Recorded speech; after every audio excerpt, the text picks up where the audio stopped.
This is the Bridge 25 Forward, the place to be in May. We've read a couple of their previous emails about speakers. I released the tweet that showed some of the companies, which you'll see in this as well, that are going to be attending the Bridge Retreat. So they don't put any of these names here, but some of these faces are familiar from the previous emails that we read about the speakers. Riveting sessions. 1 is Meet the Moment, understanding the risk and the opportunity. 2, inclusion from the workplace to marketplace impact. 3, representing the brand without misrepresenting the culture. And 4, Bridge Stories, How I Became a Man, Coming to America, and The Paris 3. And this is the Some of Our Attendees panel that I did post on Twitter. It has some of the companies that will be attending the Bridge Retreat. That means not all of them, so I'm wondering what companies are possibly left off the list. And, you know, right after Assassin's Creed Yasuke released, it's very weird that at the Bridge Retreat, they say immersive cultural experiences, and then they have the Rising Sun flag.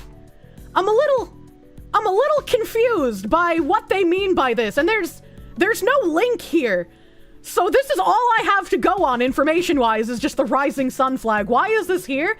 What do they mean by this? This is a question I will have to ask in the next meeting. You had a question before. Have I ever heard of Code Pink? I have not. I don't know what that is. What does that even mean? I have no idea. They pulled an Ubisoft. Old and new friends. I don't know what this means either, because it's just some, like, corpo slop artwork.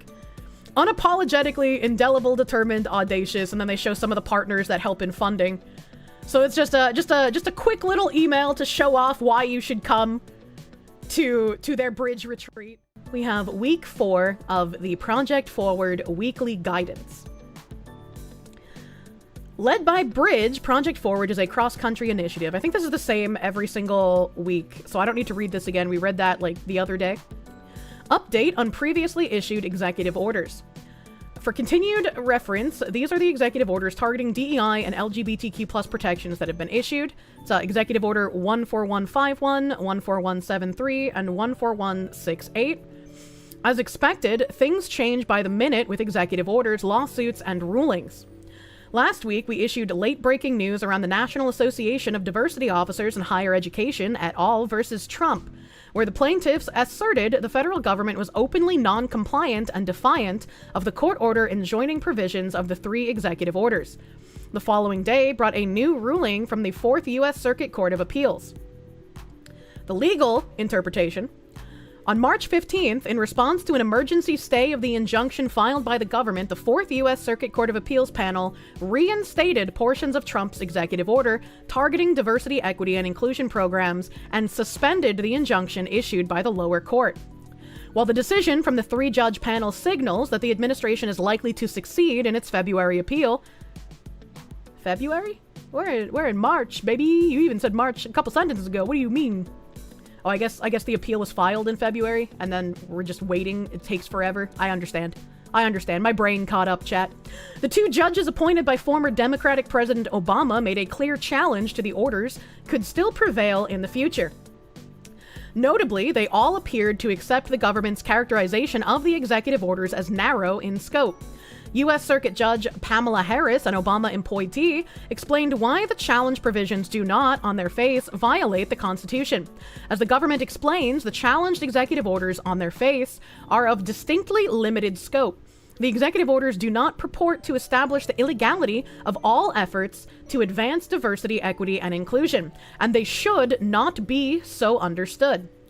Instead, the so-called certification and enforcement threat provisions apply only to conduct that violates existing federal anti-discrimination law.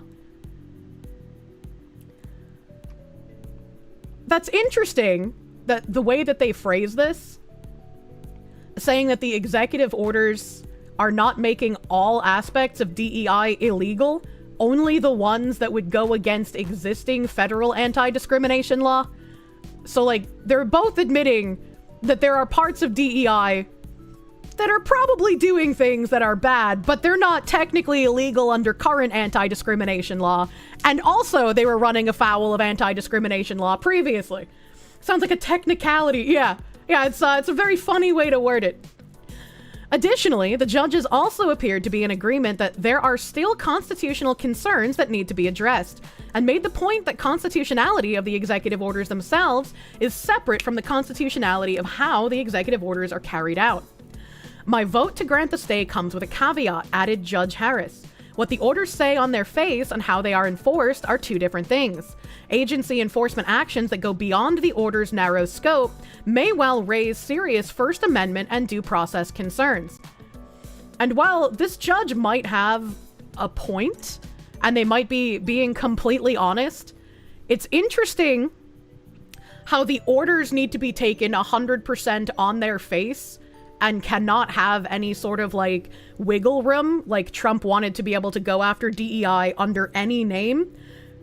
And yet DEI is going to do everything it possibly can to obfuscate itself and use different terminology to pretend that it's not what it actually is. And so using an order at face value is going to be essentially like trying to grab a ghost with your hand. DRT's King, thank you for the 10th. The Rising Sun Japanese flag is the war flag, which is still used by the Navy and several segments of the Japanese civilian life. It's like how we treated the stars and bars back in the 90s and earlier. Which makes sense, right, culturally, in Japan. But why is it being used in a bridge smart brief? I mean, maybe it just looks better. Maybe they were like, this is aesthetically pleasing, so we're going to use this flag, right? That's a question I'll have to ask. I'll be like, what did you mean by having the imperialist Japanese flag in the newsletter about your retreat? Who are you gonna call? I go to their meetings, man. What do you mean? U.S. Circuit Judge Albert Diaz, another Obama appointee, said he agreed and raised concerns about the recent attacks on DEI, saying, despite the vitriol now being heaped on DEI, people of good faith who work to promote diversity, equity, and inclusion deserve praise, not opprobrium. I have never heard the word opprobrium. Opprobrium is harsh criticism or censure, the public disgrace arising from someone's shameful conduct, or an occasion or cause of reproach or disgrace. No, I feel like DEI practitioners do deserve the opprobrium. Am I pronouncing this right? Opprobrium. Oh, I'm fucking nuts. I'm able to pronounce words I've never seen before.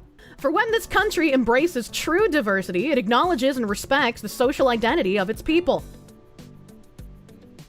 What do they mean by this? The country does not, like, owe anybody respect. What a strange sentence. And also, embraces true diversity? True diversity has not yet been reached, comrade! When it fosters true equity, it opens opportunities and ensures a level playing field for all. And when its policies are truly inclusive, it creates an environment and culture where everyone is respected and valued.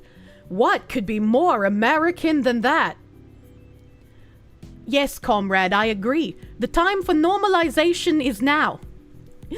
The third judge on the U.S. panel, U.S. Circuit Judge Allison Jones Rushing, a Trump appointee, chastised her colleagues for praising DEI. The bridge point of view on this nonsense. As the courts review the constitutionality of the executive orders, issue rulings, and consider the hundreds of lawsuits being filed across the gamut, the private sector knows the work needs to continue while navigating this chaotic environment. Key to this is that DEI practices that are lawful under Title VII remain lawful under the executive orders. In other words, what was legal prior to the inauguration is still legal.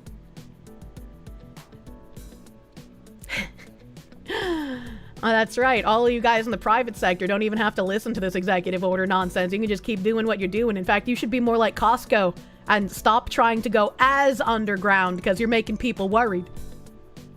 Is her name really Allison Jones? Is that a weird name? It annoys you that the judges are appointed for life and can only be removed by impeachment, just like SCOTUS justices? That is a little strange. It's true that true diversity hasn't been tried because they keep excluding people. Number 1, continue to review your DEI practices to ensure that they're compliant with Title VII. For example, internships are open to all applicants, mentorships are open to all employees, allies are invited to attend ERGs, etc. Ooh, that's nice. That's nice. They're like, are you an ally? You can attend the African American Employee Resource Group even if you're not African American because you're an ally.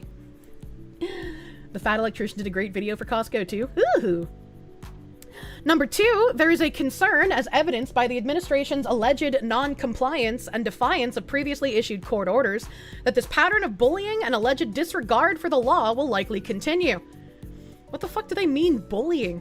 What the fuck do they... Yeah, I guess it is bullying if we're trying to stop you commies from taking over, dude. What the fuck? Also... the administration's alleged non-compliance and defiance of previously issued court orders. Brother. Number 3, the executive orders are narrow in scope without a clear definition of DEI practices. And it's, again, interesting that she says that, because the DEI practices are clearly defined, but they have like 170 something fucking different axes. And they also keep changing the name, so it's very difficult to pin down exactly what it is. Because if you call something DEI, they can say, no, it's not.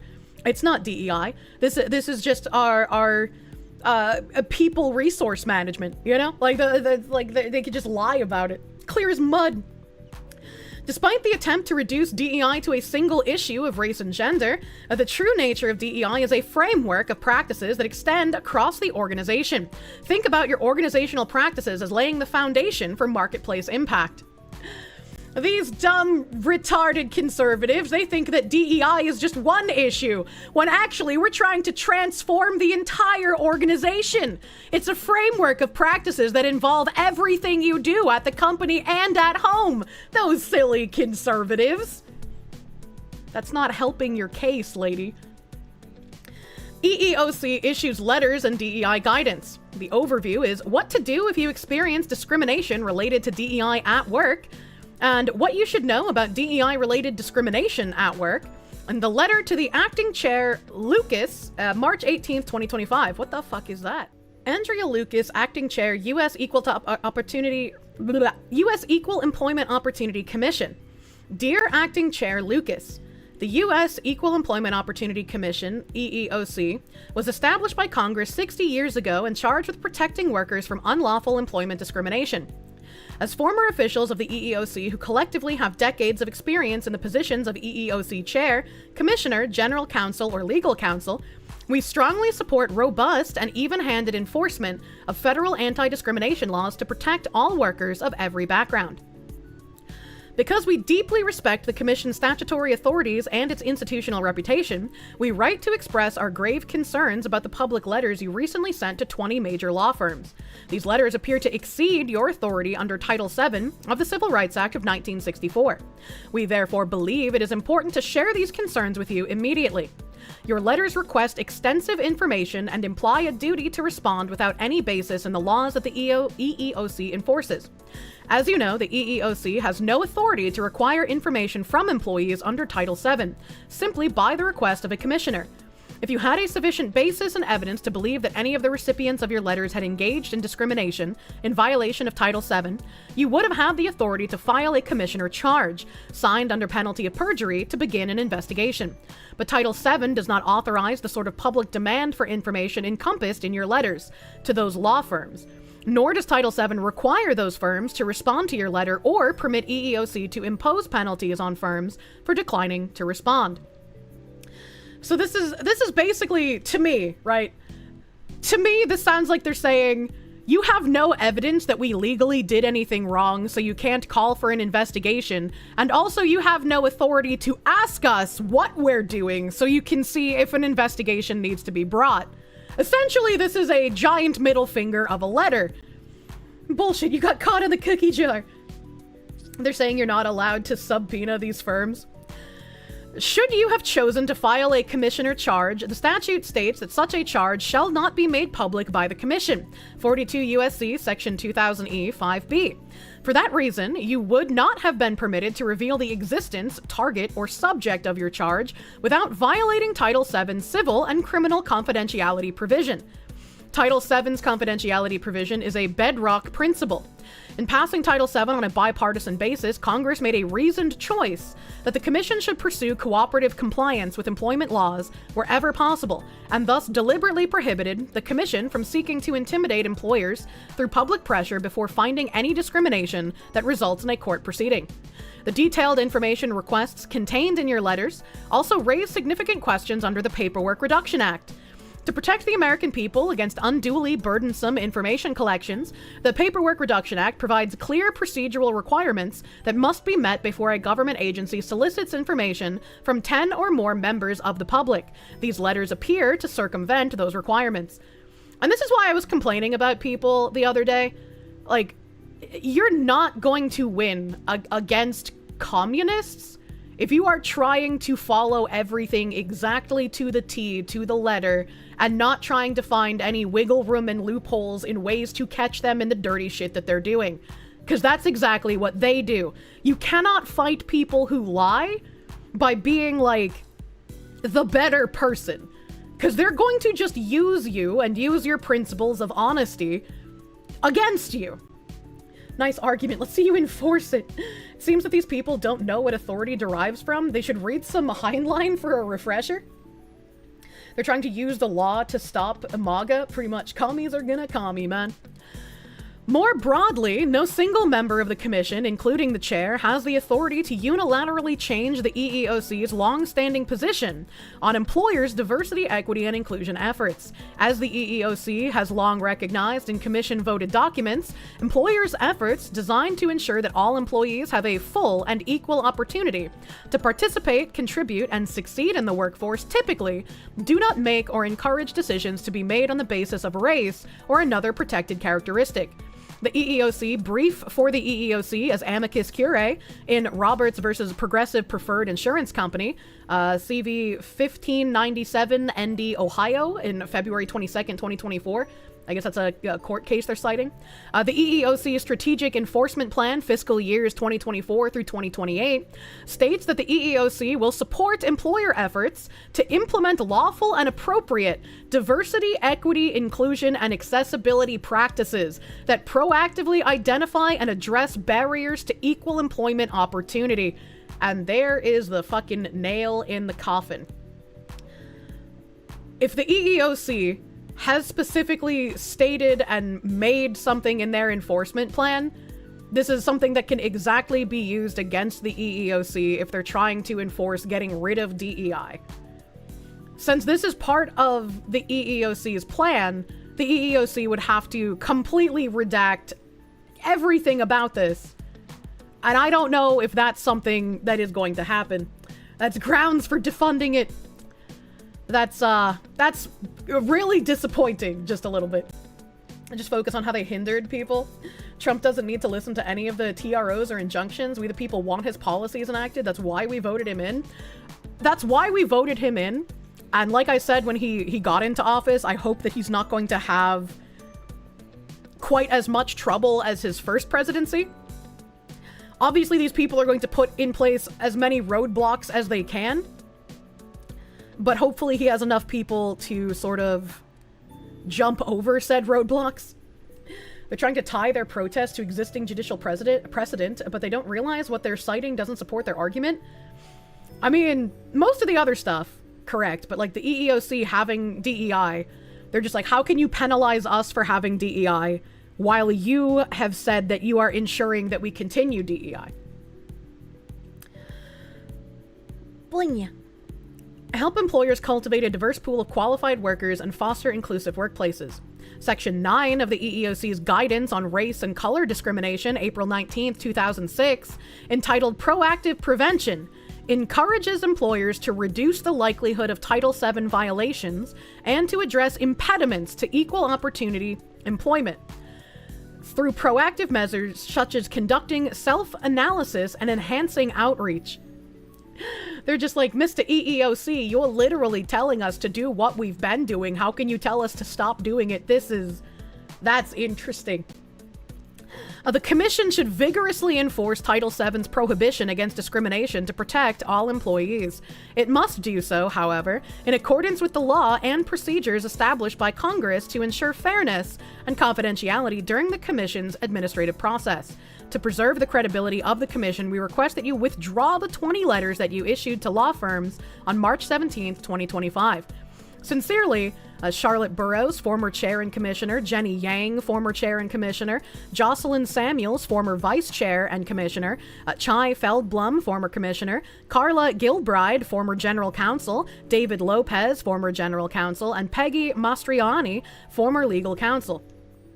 So it looks like, if I switch my browser here, it looks like in Section C, integrating education and outreach activities, clear and accessible information is critical to preventing discrimination, promoting compliance and with federal EEO laws, and informing individuals of their rights. Investigations, conciliations, and litigation are only some of the means that the EEOC uses to fulfill its mission and vision.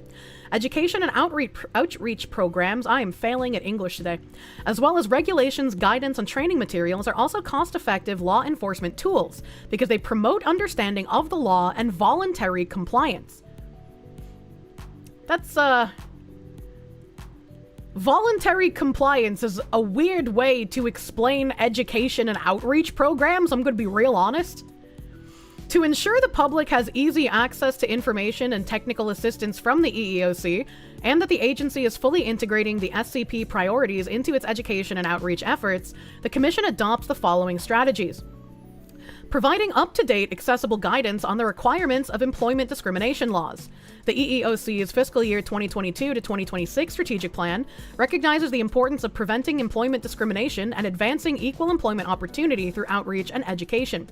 In furtherance of this important objective, the EEOC is focused on efforts to ensure that members of the public are aware of employment discrimination laws and have access to the EEOC's services, that job seekers and workers know their rights, and that employers, federal agencies, unions, and staffing agencies know their responsibilities under these laws and have the information and resources to advance equal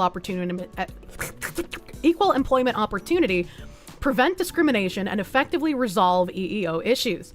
The EEOC is focused on developing and updating its regulations, guidance, training materials, and other information it provides to the public to ensure that applicants, employees, employers, and members of the public are aware of their rights and responsibilities. To fully integrate education and outreach activities within the EEOC's SEP priorities, the agency commits to leveraging technology, analytics, the EEOC's language access plan, and innovative outreach strategies to provide the public, including hard-to-reach communities and those who lack ready access to EEOC resources, greater access to information about their rights and responsibilities. The EEOC will also provide technical assistance to the underserved segments of the employer community, including small, new, and disadvantaged businesses. What would they describe as a disadvantaged business? By using these additional resources, the agency will be better equipped to ensure that information and training provided to the public advances the agency's priorities. Promoting promising practices to help prevent discrimination in the workplace. The Commission commits to integrating the SEP priorities into its education and outreach activities by promoting promising practices for employers to help prevent discrimination from occurring. These resources and leading practices will enable all employers to adopt policies and practices to help prevent employment discrimination and advance equal employment opportunity. To further these objectives, the EEOC will support employer efforts to implement lawful and appropriate diversity, equity, inclusion, and accessibility practices that proactively identify and address barriers to equal employment opportunity, help employers cultivate a diverse pool of qualified workers, and foster inclusive workplaces. Well, and even if you wanted to give any sort of benefit of the doubt to the EEOC, right? Even if you wanted to give a benefit of the doubt of like, oh, they're probably trying to actually equal opportunity, even though we know they're not. Obviously, the bridge people are going to be like, well, we can't just take this on face value. There's plenty of other things that are involved in the DEIA matrix that isn't blatantly addressed in bold text. Sounds like a bait and switch, DEI meaning versus DEI actual. Show me the fucking proof that it does, or shut up, I hate these people. Yeah, they use, like, an incredible word salad to, like, fatigue you from reading this shit as well. It's a little frustrating. It's a little annoying. So, we have them sending that letter, and I'm kinda interested, because I don't think we've read it. I guess if I was to search for it, it would be the Equal Opportunity Commission letters to law firms that I would Google to find what they wrote, I think. So I found an article about it. The EEOC outlines how DEI might be unlawful. Documents outlining discrimination related to DEI at work have prompted attorneys to say that now is the time for employers to reevaluate their programs. So this is what that letter that we just read from Bridge is responding to. Well, not from Bridge, but it was highlighted by Bridge to the acting chair from previous chairs of the EEOC Commission. Munya. The U.S. Equal Employment Opportunity Commission and the U.S. Department of Justice put out 2 guiding documents about unlawful discrimination related to diversity, equity, and inclusion at work on March 19th. Noting that DEI programming has become more prominent, the EEOC said that widespread adoption of such initiatives does not change long-standing legal prohibitions against the use of race, sex, and other protected characteristics in employment. I mean, yeah, that's true. It doesn't change anything, but it's like, that's what affirmative action was for the longest time. Was it not?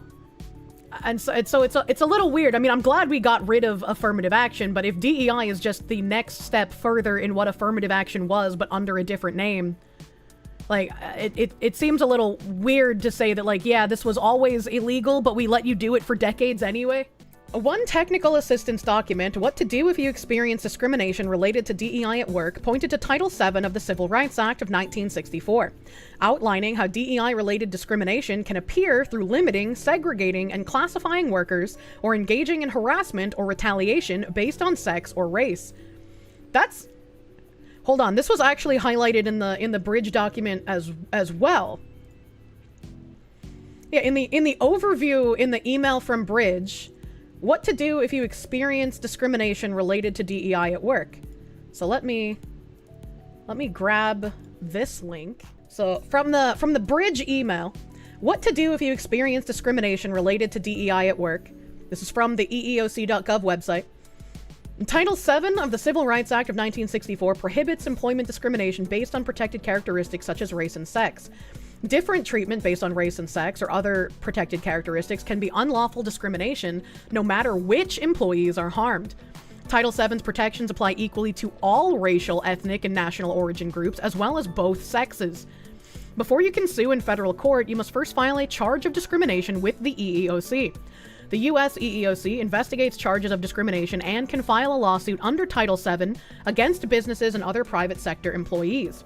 The Department of Justice can file a lawsuit under Title VII against state and local government employers based on an EEOC charge following an EEOC investigation. What can DEI-related discrimination look like? DEI is a broad term that is not defined in the statute. Under Title VII, DEI policies, programs, or practices may be unlawful if they involve an employer or other covered entity taking an employment action motivated in whole or in part by an employee's race, sex, or another protected characteristic. In addition to unlawfully using quotas or otherwise balancing a workforce by race, sex, or other protected traits, DEI-related discrimination in your workplace might include the following. Disparate treatment. DEI-related discrimination can include an employer taking an employment action motivated in whole or in part by race, sex, or another protected characteristic. Title VII bars discrimination against applicants or employees in the terms, conditions, or privileges of employment, including hiring, promotion, compensation, exclusion from training, exclusion from fellowships, firing, demotion, fringe benefits, exclusion from mentoring or sponsorship programs. This is a huge one that so many DEI policies were involved in. Selection for interviews and including placement on candidate states. This is actually wild to read. This is actually wild to read that they put this out. And I'm really happy to read this. And it should make everyone fucking worried that there are prior EEOC commissioners and chairs that are saying this is bad and wrong to say. Fun fact, all of this is illegal. The fact that they're rallying against this when the EEOC says, yes, you can't discriminate against any people, and that white people and men are included in that, and this somehow makes these ideologues angry. But you're the racist bigot for noticing that. Fun fact, man. Limiting, segregating, and classifying. Title VII also prohibits employers from limiting, segregating, or classifying employees based on race, sex, or other protected characteristics in a way that affects their status or deprives them of employment opportunities. Prohibited conduct may include limiting membership in workplace groups such as ERGs or other employee affinity groups to certain protected groups. Holy shit. Again, I love reading this in plain text because it means enough people actually know what's going on to try and do something about it. But unfortunately, we also know from reading Bridge that they've started being like, oh, that's fine. You can apply to the ERGs even if you don't belong to that group. We're just not really going to accept you into it. Or if you're an ally, you can come and be an ally in the group. It literally makes sense. Separating employees into groups based on race, sex, or another protected characteristic when administering DEI or other trainings or other privileges of employment, even if the separate groups receive the same programming content or amount of employer resources. I don't remember where that lady was from, but when we were talking about, I think it was around the same time that James O'Keefe, maybe? Put out that video of Disney explicitly discriminating against white dudes. And I posted a bunch of Bridge shit that was related to the exact same thing, as well as the CAA directly admitting that, yes, diversity means less men, less white people. Certainly, there have been times where, you know, there's no way we're hiring a white male person. Just kind of unspoken. There are times when it's spoken, but how would they say it? There's no way we're hiring a white male person. They say like straight to you, or okay. Yeah. They'd be very careful how they message that to agents. And there was a video of a black lady at some gaming company that was like, yeah, I don't want to work around white people. I can't remember exactly what she said, but I had the video under one of my tweets during that time. You can be a member of the ERGs. We just won't help you if you're a white man. Yeah, I wish I could remember what that tweet was. You also remember that? Yeah, I wish I could bring up that video. This is Danny Lalanders, a non-binary game developer.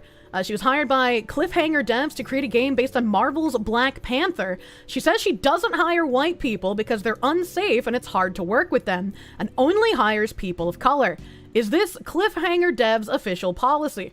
I have a team of 21 right now for Validate. It's a pretty big team. It's a crazy big team for indie games. But who is your team? Validate has a team of mostly all people of color. We have no white people on our team. I did that because I wanted to create a safe environment. And I know the best way for an environment to be safe is to be around people who are just like me. If you know that that's the best environment for you to be safe is to be around people who are just like you, then why is it racist when white people say they want to do that? Can you answer me that question? If white people are so unsafe that you don't want to be around them, why do you not want white people to say that they want to be around other white people? Why would you want them to be around you if you don't even want to be around them? There's a question I have, lady.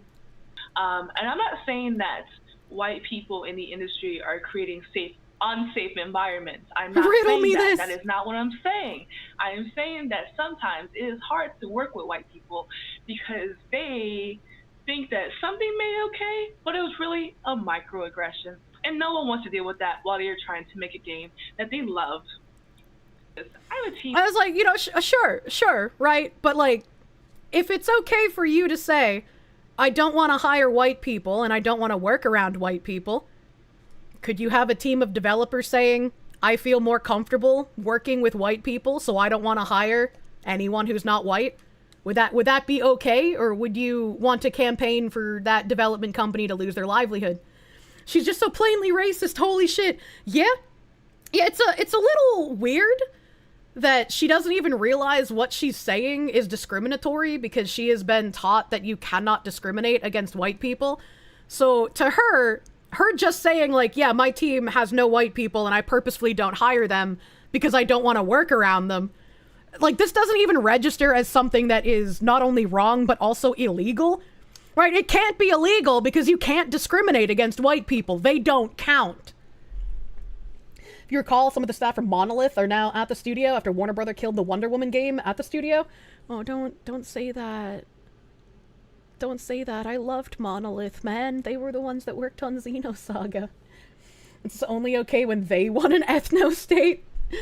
Oh my god. Her condescending tone is a microaggression. Monolith is dead. Yeah, they were once great. Different oh, thank god. Thank god it's a different Monolith. I would have fucking lost my mind. But yeah, this was last year. Actually, just barely over exactly a year ago. Kinda nuts. Oh my god. Harassment. Title VII prohibits workplace harassment which may occur when an employee is subjected to unwelcome remarks or conduct based on race, sex, or other protected characteristics.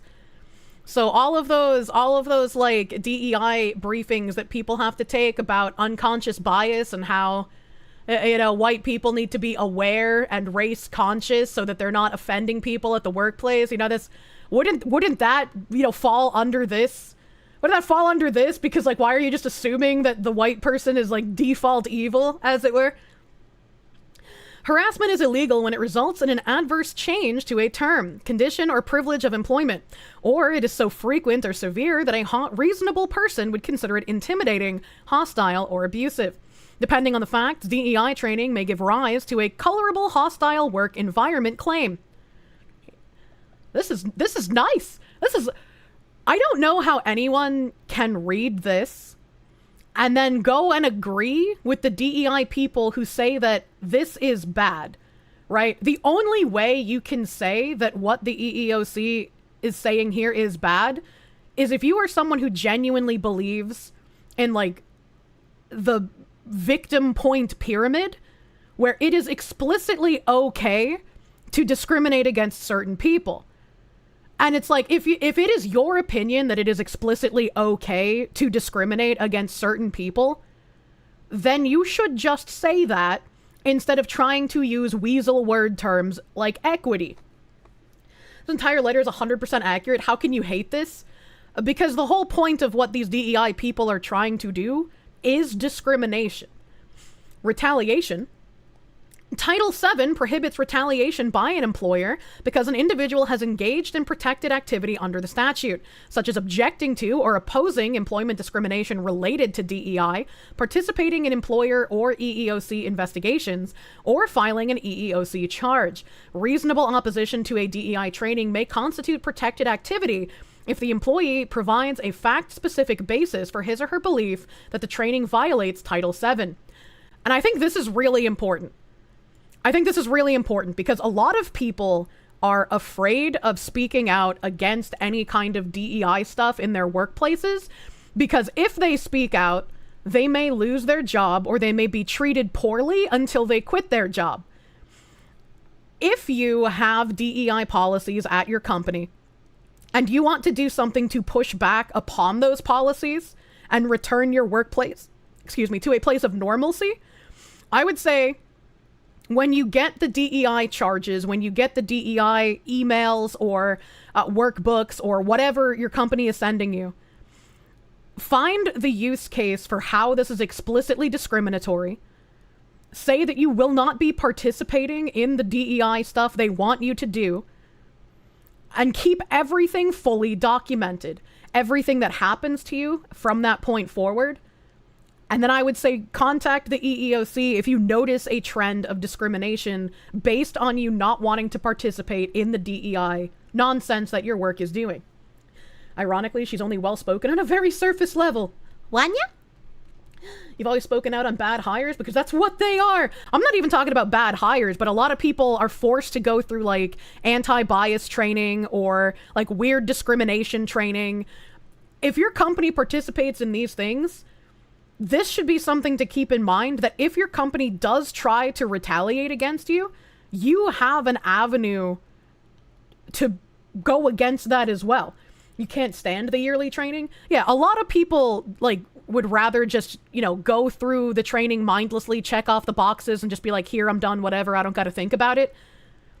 But I feel like that contributes to the people in these workplaces being like, look, people are doing the training. They may not like it, but we're going to find better ways to impart this because we need to find better ways to get everyone on our side.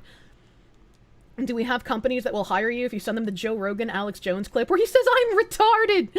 I don't know if that will work to get you hired. Many people don't realize a notebook documenting issues is admissible in court as evidence. A lot of people get mad when you document what they do. And that's really all you need to do, right? You don't need to like run a crusade against people. If you just document the ways that they treat you poorly and you show the public the ways that you were treated poorly, or the EEOC, that's going to do a lot more damage than anything you could merely say. Document absolutely everything. Because it's receipts. Yeah, the receipts are incredibly important. You would say the best written example of this documented is the book White Fragility.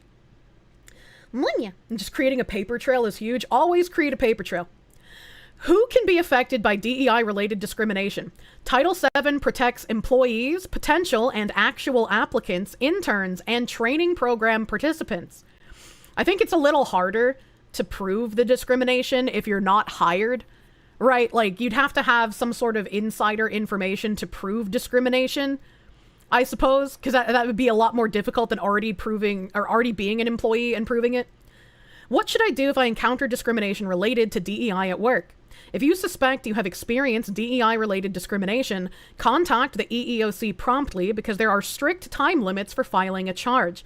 The EEOC office nearest to you can be reached by phone 1-800-669-4000 or by ASL video phone, another number, for more information on how to file a charge, and there's a link here. I'm going to actually post this in chat.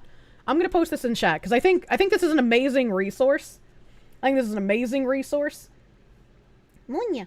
How long ago was this posted? Was this after Trump? This was after Trump took office. This was posted, it doesn't have a date, but I think they had said it was like March 17th.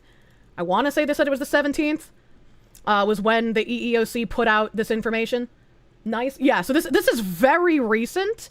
But this is also basically just reiterating what should be basic knowledge.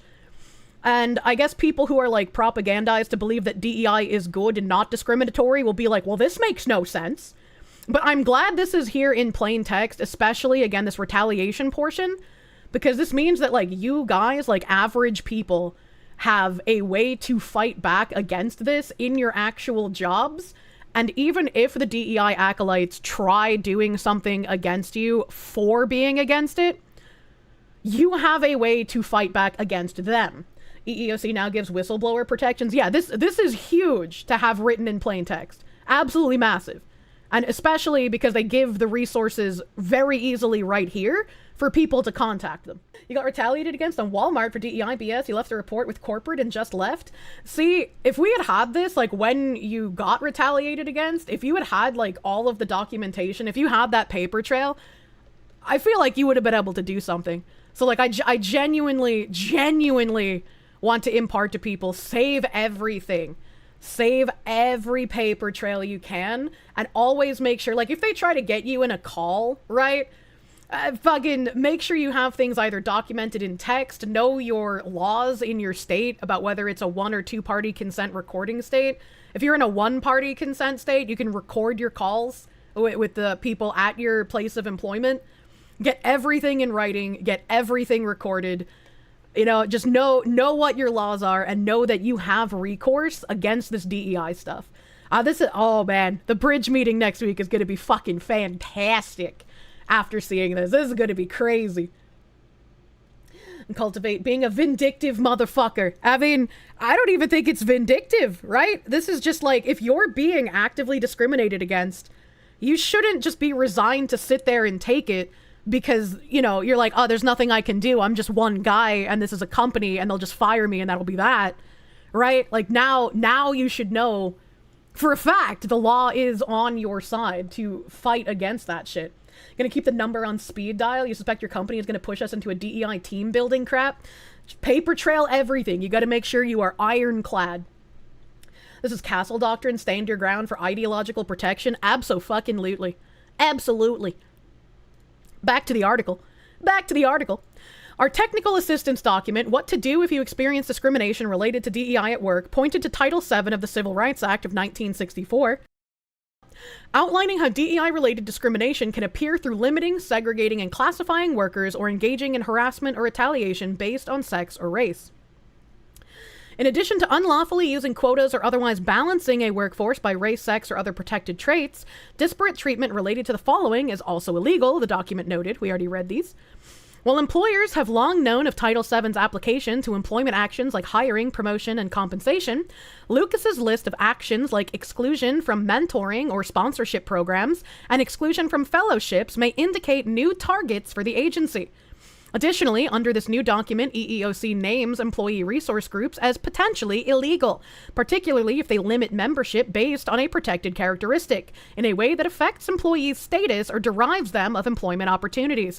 Oh, don't worry! We're inviting allies to join now! That means we're not being discriminatory anymore! See, you have to use the word at face value, and we don't. In announcing the Joint Technical Assistance, Acting Chair Andrea Lucas said, in the words of Justice Clarence Thomas in his concurrence for Students for Fair Admission, two discriminatory wrongs cannot make a right. The second technical assistant document, What You Should Know About DEI-Related Discrimination at Work, includes a Q&A portion. How long is the Q&A portion? Because I'm interested, man. If I believe I've experienced discrimination related to DEI at work, can I file a lawsuit in federal court alleging a violation of Title VII without taking other steps? No. Before you can sue your employer for Title VII, you first must file a charge of discrimination with the U.S. EEOC. After you file that, okay, if I believe I've experienced discrimination related to DEI work, what federal government entity can help me? If you are not a federal employee, you first need to file a charge of discrimination with the EEOC. This is true no matter what type of non-federal employer you work for, a private sector employer or a state or local government employer. An EEOC charge is an administrative complaint unless you timely file a charge of discrimination with the EEOC first. You cannot get a right to sue letter, also known as a notice of right to sue, that would allow you to bring a Title VII claim to federal court. The EEOC enforces Title VII against private sector employers with 15 or more employees. And the Department of Justice enforces the statute against state and local government employers. For businesses and other private sector employers, the EEOC both investigates charges of discrimination against these employers and is authorized to bring a lawsuit against them. The EEOC can file a lawsuit after the agency has determined there's reasonable cause to believe that discrimination has occurred, and the agency is unable to resolve the matter through a process called conciliation. For state and local government employers, the EEOC is responsible for investigating charges of discrimination against such employers. If the agency determines there's reasonable cause to believe that discrimination has occurred, and the agency is unable to resolve the matter through conciliation, the EEOC then refers those charges to the DOJ for potential litigation by the department. If I'm a federal employee and have experienced discrimination, what is the complaint process? If you're a federal employee, first must contact EEO counselor at your federal agency employer, okay?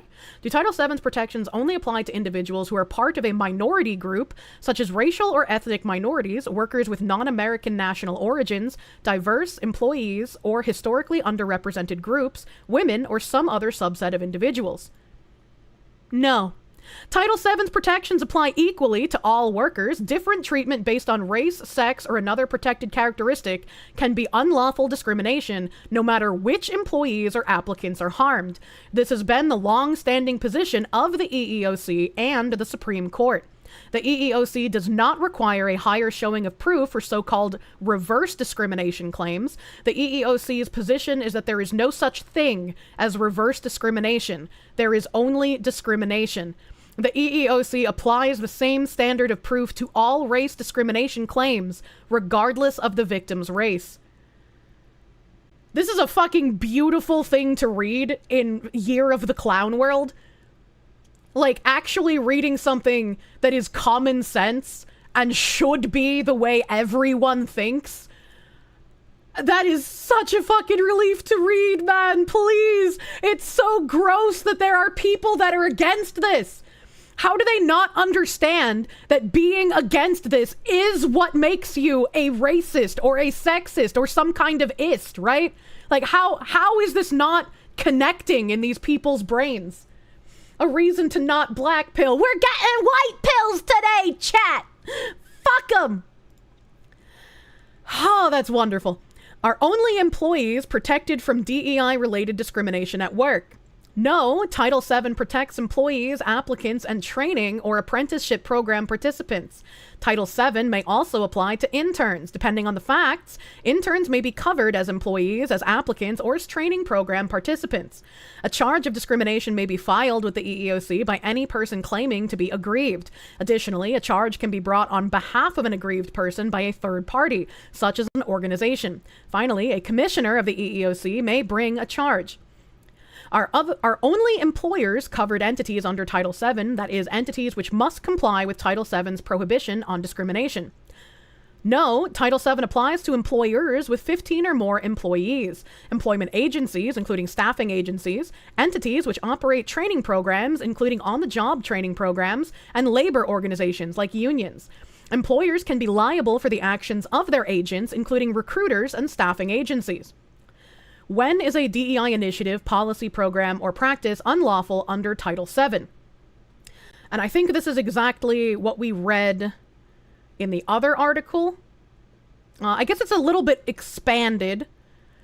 So it says hiring, firing, promotion, demotion, compensation, fringe benefits, access to or exclusion from training, including training characterized as leadership development programs. How many fucking articles have we read of people pushing leadership development programs to push more women or push more, like, some specific underrepresented group into, like, the C-suite? I'm so happy to fucking read this shit. This is actually insane to me. We're getting white-pilled. Yeah, it's like, this should all be common sense. This should all be something that everyone just naturally operates by. But to just read it in plain text just feels not even like vindicated, right? But like, it feels like some semblance of common sense might actually be coming back. A Bridge would have to disband in America to an extent, if you understood that right. Bridge is a 501(c)(3) charity organization. And I was provided with some of their income reporting. And I think based on what I read, give me 1 second, because I don't want to misquote it. I don't like misquoting, chat. It looks like it's here. Yeah, for fiscal year 2022, so it was reported in 2023, it seems like about 60% of Bridge's income is specifically spent on Cheryl Dija's own salary. So that's, first of all, interesting.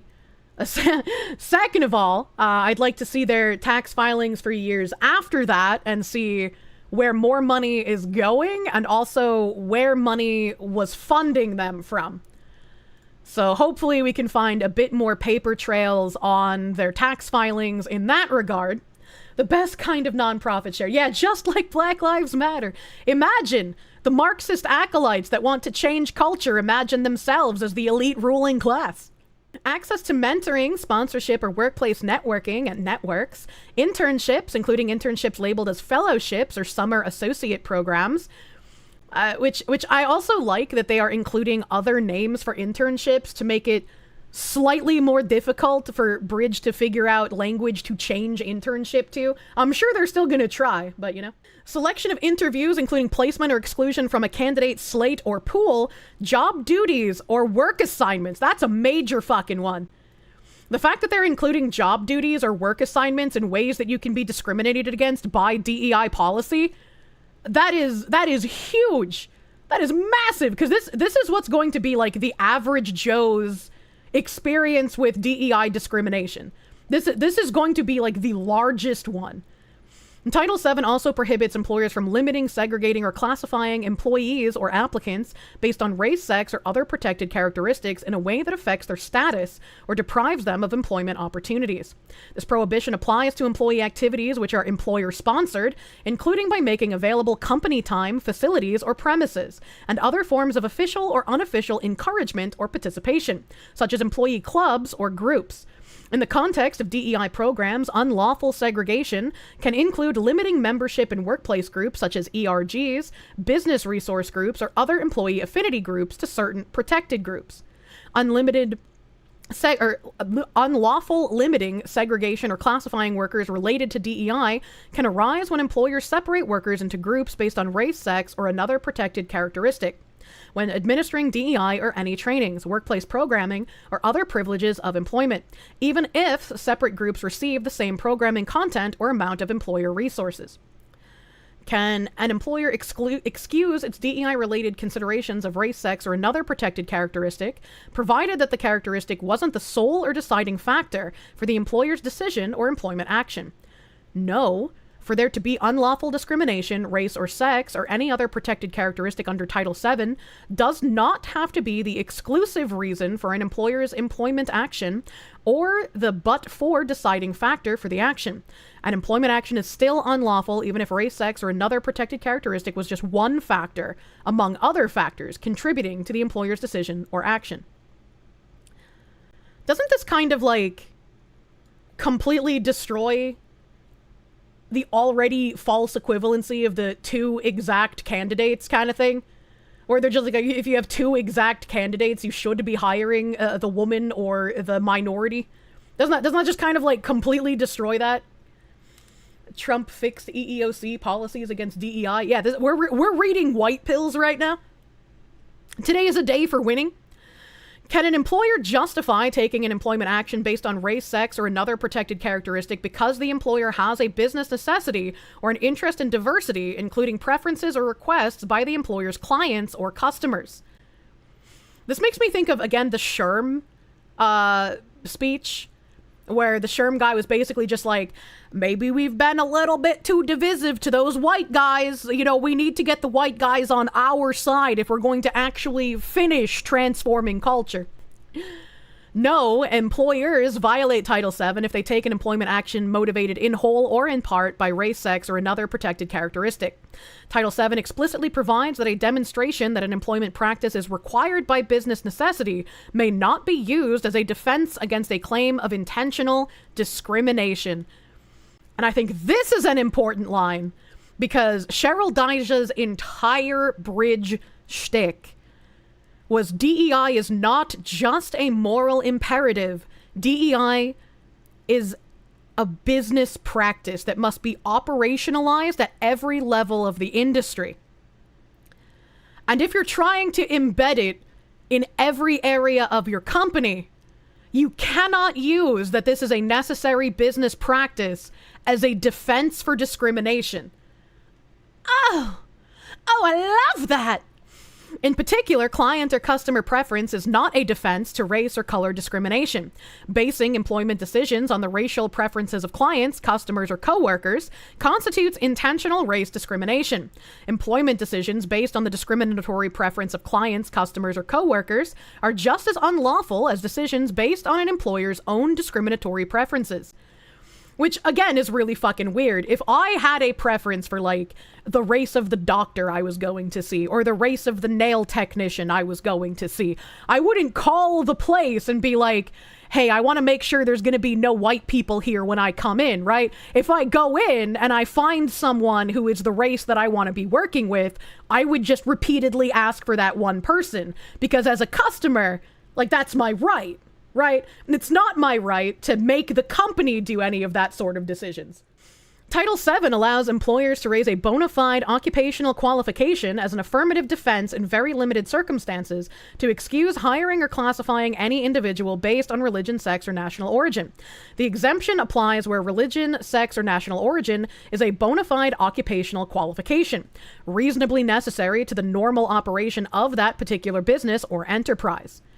However, this is a very limited carve-out for BFOQ, excludes race and color. Title VII does not provide any diversity interest exception to these rules, nor has the Supreme Court ever adopted such an exception. Can an employer's DEI training create a hostile work environment? Title VII prohibits workplace harassment, which may occur when an employee is subjected to unwelcome remarks or conduct based on race, sex, or other protected characteristics. Harassment is illegal when it results in an adverse change to a term, condition, or privilege of employment, or it is so frequent or severe that a reasonable person would consider it intimidating, hostile, or abusive. Does Title VII protect employees who oppose unlawful policies or practices, including certain DEI practices or trainings? Title VII prohibits employers and other covered entities from retaliating because an individual has engaged in protected activity under the statute.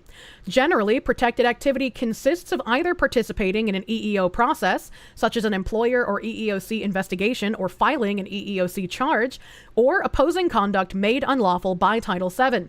Depending on the facts, protected opposition could include opposing unlawful employment discrimination related to an employer policy or a practice labeled as DEI.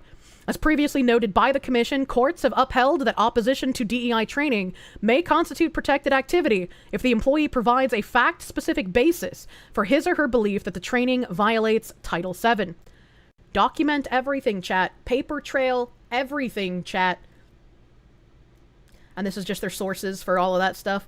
The sources are just as long as the thing itself. A pattern for the second Trump administration. 2 days prior to issuing the DEI at Work joint guidance, the EEOC publicized that Lucas had sent letters to 20 law firms pressing them about their diversity and inclusion programs. And this is what Bridge was complaining about. These EEOC actions are in keeping with what the second Trump administration has prioritized so far. From day one, President Donald Trump targeted illegal DEI, issuing an executive order to target private sector programs. Courts, see recently Maryland and the Fourth Circuit, are still parsing the order's legality. Shareholders have become targets for advocacy organizations wanting to change the temperature of public-facing diversity conversations, and reverse discrimination, quote-unquote, suits are gaining traction. Dwayne Morris partner Jonathan Segal recently suggested the increasing popularity of reverse discrimination lawsuits were cause for employers to reassess their DEI programs. That's an interesting way to phrase it. Hey, if you don't want to be sued by these white guys you're trying to discriminate against, you're going to need to change your language. The technical assistance reflects Lucas's previously stated priority of rooting out unlawful DEI-motivated race and sex discrimination. Law firm Seyfarth Shaw said in its blog on March 19th, the guidance begins to add some detail to help employers identify DEI practices likely to draw greater EEOC scrutiny. Chat, I might be high on the fumes of such a large white pill right now. Do you think it's possible in our lifetime we will see, like, no-fault divorce also going the way of the dodo? Do you think we could see winning of that scale? 'Cause that would be fucking crazy. What attorneys think of DEI's future under Trump. There is no question that the Trump administration and the current EEOC will be pursuing aggressive enforcement against businesses that it believes engage in illegal DEI, said CDF Labor Law in a Thursday post. It remains unclear what the courts will do with the EEOC guidelines and whether courts will interpret Title VII consistent with the EEOC. It said, calling the Trump administration's approach to DEI an emerging and complicated issue. An Ogletree Deacons blog, Nani L. Shivers, none of that sounds like real words or people. A managing shareholder for the firm said that while it's too early to tell what the ultimate outcome of the lawsuits pertaining to Trump's executive orders will be, employers should review the EEOC-DOJ joint guidance to understand the EEOC's interpretations and likely enforcement ability. What a wonderful fucking thing to read. What a wonderful fucking thing to read. I am so glad Bridge people are seething out of their mind about this. That is insane. That it just so blatantly them saying like, yeah, this is a horrible thing because we want to discriminate. We want to be racist and sexist. It's against the right people. How could you do this to us? Again, like, I know it is terrifying, especially to be the only one to speak out. It's really scary because you're going to have people who are going to want you to shut the fuck up and not call out these things, right? You're starting drama if you stand up for yourself. But now that we have these things in plainest of plain text, if this is going on at your work, please document it. Please stand up and say, I'm not going to participate in these things. And here's the legal requirements that say I don't have to. And if they do anything to retaliate against you, you have a way to turn that around on them. Thank you. Yeah, I'm fucking excited. I'm fucking excited. There is hope, man. There is hope. It's necessary to stand up to discrimination. Yeah, exactly. It's necessary to stand up to discrimination. It's necessary to stand up to people who wish to exclude you because of your immutable characteristics. It's always terrifying to speak out, and you're always going to get people who attack you for it. But if this is something that you truly believe in, it does a disservice to sit down and shut up. You're not Japanese, probably. Also, don't go off half-cocked. Do your due diligence, gather evidence. Yeah, be like me. Do not go off half-cocked. Gather all of the evidence, gather all of the receipts, make your paper trail iron fucking clad. Do not just make, random accusations. You have to have the evidence to back it up. What if you only had half a cock? I'm sorry you were part of a John Money experiment. I hope you get your cock back. Foxy's the new defense against the dark arts teacher. True and real. We're the new Netflix. It's not enough to be against DEI. You have to be actively anti-DEI. I know you just want to grill, but you gotta fight for your right to grill. Stay vigilant. If you're gonna be a bitch, be the whole bitch. Thank you, Louis Rossman. So this is where we got that from, the EEOC letters and DEI guidance. We were reading these, and I was like, I want to read those. I want to fucking read these. So the legal counsel at Bridge is saying, as a reminder, Andrea Lucas was named the acting commissioner of the Equal Employment Opportunity Commission.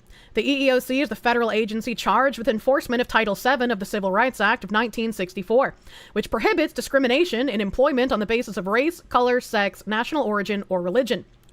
Lucas has publicly declared her intent to exercise the agency's enforcement authority under Title VII by rooting out unlawful DEI-motivated race and sex discrimination, protecting American workers from anti-American national origin discrimination, get rid of that H-1B nonsense, pay Americans the wages they deserve, defending the biological and binary reality of sex and related rights.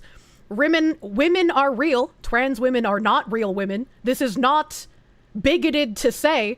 This is not exclusionary. Biological women do deserve their own spaces to feel safe in. And it's crazy that that was something that was getting people fired from their jobs for years to say. It lives in my head rent-free that a female biologist in the UK got fired for saying that biological reality is what it is. Including women's rights to single-sex spaces, protecting workers from religious bias and harassment, and remedying other areas that have been historically under-enforced by the agency. In other words, while Title VII was enacted and has been historically enforced primarily on behalf of minorities and women, including gender minorities such as LGBTQ+ individuals, Lucas has expressed her intent to enforce Title VII primarily on behalf of white men and cis women. Oh, I love the way they word that. These weaselly little fucks. We just read everything from the EEOC, and they literally said in plain text that the EEOC covers everyone. There's no such thing as reverse discrimination. There is only discrimination. The EEOC wants white men and quote-unquote cis women to be treated equally to minorities and gender minorities, all right? I know these people are used to being treated in a privileged, elevated, idealistic position, and so it might feel like oppression when you finally have to be treated equally to the fucking rest of us. But that is an insane thing to espouse. The Emperor protects. The legal interpretation. On March 17th, Lucas issued letters to 20 law firms requesting detailed information of their diversity, equity, and inclusion programs, asserting concerns of potential Title VII violations. On March 18th, in response, 7 former EEOC chairs and commissioners issued a 2-page letter to Acting Chair Lucas expressing grave concerns that this order exceeds the agency's enforcement duties under law. In the letter, the former officials state that 1. The EEOC does not have authority under Title VII of the Civil Rights Act to request information from employers without a commissioner charge that has been signed under oath. Number 2, even in the case that a commissioner charge has been filed, Title VII law would require those charges be kept confidential, so the EEOC could pursue cooperative compliance and be prevented from intimidating employers through public pressure before any finding of discrimination. And 3, more broadly, no single member of the commission, including the acting chair, has the authority to unilaterally change the EEOC's long-standing position on employers' diversity, equity, and inclusion efforts. Well, that's nice and all, but we just read that the EEOC's position has not changed. So I don't know if you can weasel word your way out of this one, you Marxist freaks! Pretty sure you have the authority to ask someone what their politics are, or policies are. You do, but they're saying that the EEOC has special requirements and guidelines they have to follow, so the EEOC is not allowed to ask these things without a commissioner charge that's been signed. Furthermore, the signatories remind Lucas that nor does Title VII require these firms to respond to your letter or permit EEOC to impose penalties on firms for declining to respond. Which is a really weird thing. If the government organization is like, hey, how about we don't discriminate against white people or men or biological women? And all these companies are like, well, here's all the legal reasons we don't have to respond to your weird shit. That's a little fucking strange to me. That's a little weird. Separately, on March 19th, the U.S. Equal Employment Opportunity Commission and Department of Justice jointly issued technical assistance documents focused on educating the public about unlawful discrimination related to diversity, equity, and inclusion in the workplace.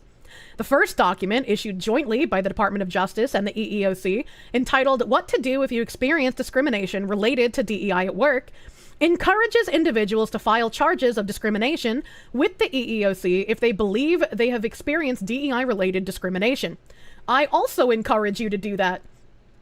The second document, issued solely by the EEOC and titled What You Should Know About DEI-Related Discrimination at Work, is an FAQ-style document that generally explains how Title VII of the Civil Rights Act of 1964 applies to DEI-related discrimination according to the EEOC. Unsurprisingly, these documents align closely with the EOs on diversity, equity, and inclusion, as well as public comments made by the acting chair of the EEOC's stated intent. Despite the outward hostility against DEI practices, both documents acknowledge the term DEI is a broad term and not defined in Title VII. Many forms of DEI remain lawful. They're using that one sentence. That one fucking sentence where they talk about the DEIA.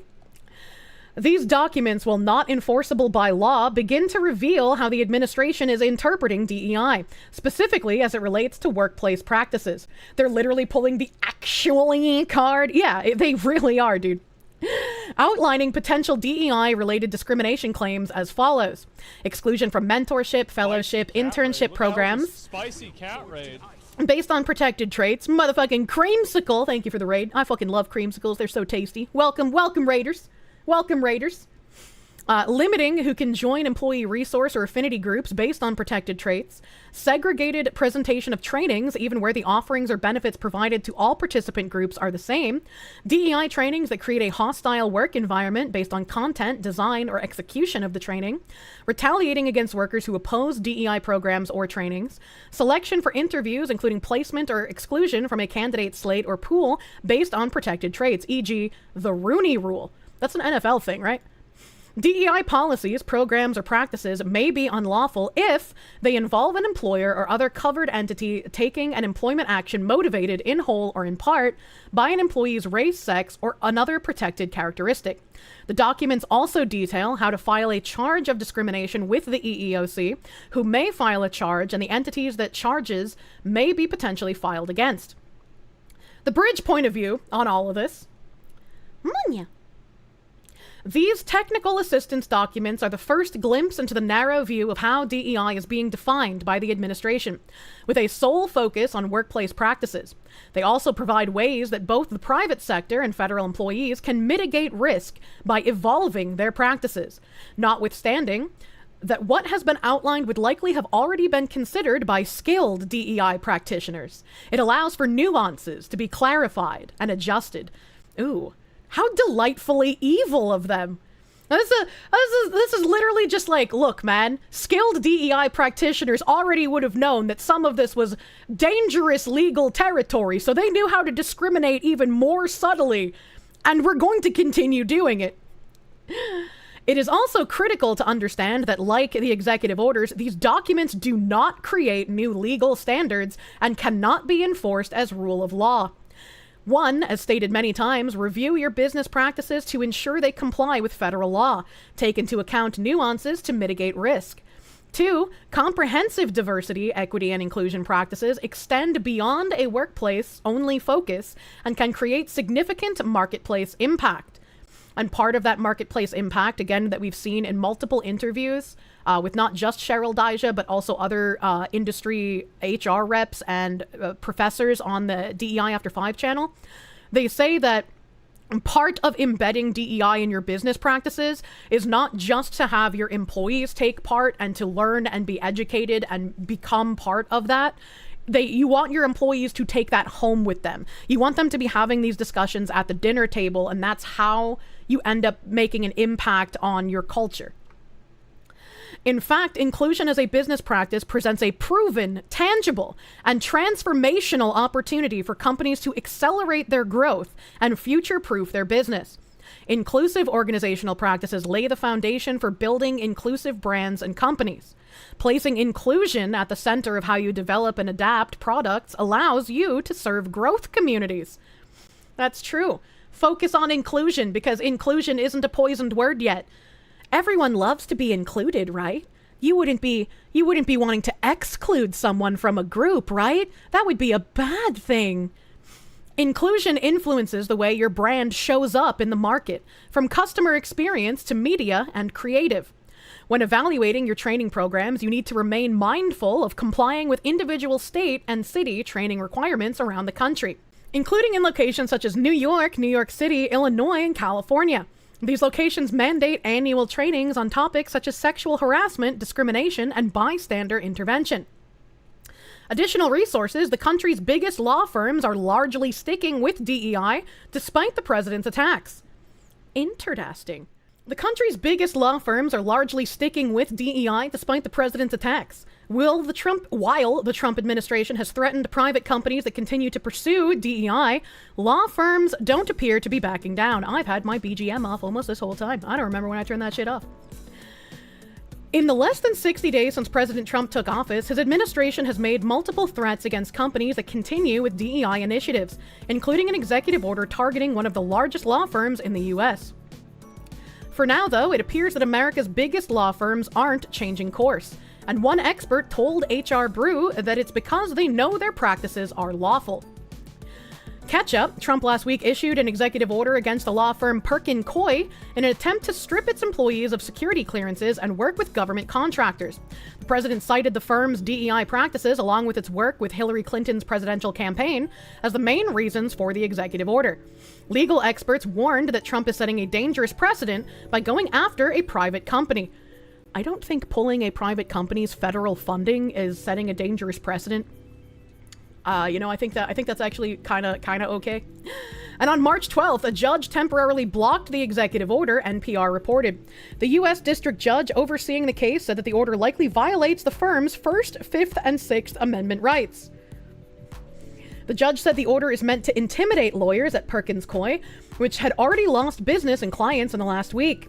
I'm sure many in the legal profession are watching in horror at what Perkins Coie is going through here, Judge Beryl Howard said. Even before the executive order, the Trump administration had been trying to coerce companies into dismantling their DEI initiatives, HR Brew previously reported. Attorney General Pam Bondi, for example, has directed the Department of Justice to investigate private companies with DEI programming, and Trump has issued multiple executive orders targeting DEI. These are also being challenged in the courts. How law firms are reacting is while dozens of employees from retail giant Walmart to tech companies like Meta have been quick to erase mentions of or rebrand their DEI efforts.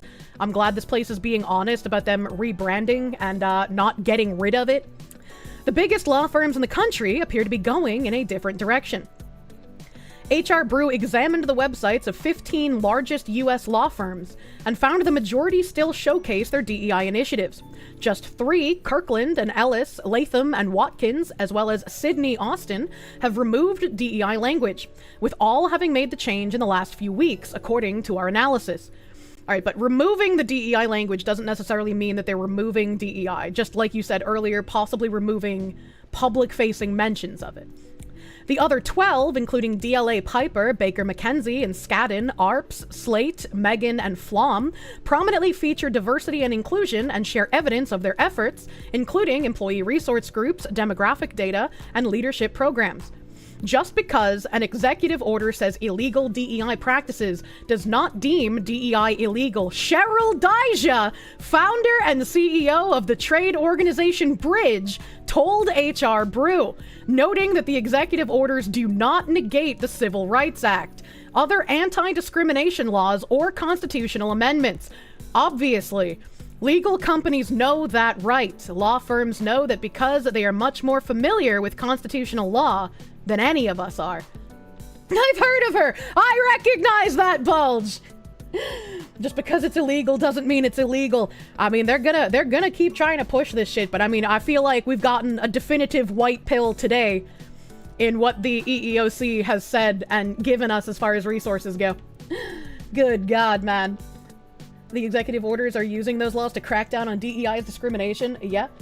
I wonder who that person is. It's insanity to me that they're just boldly saying, like, yes, we need to be able to discriminate in this manner.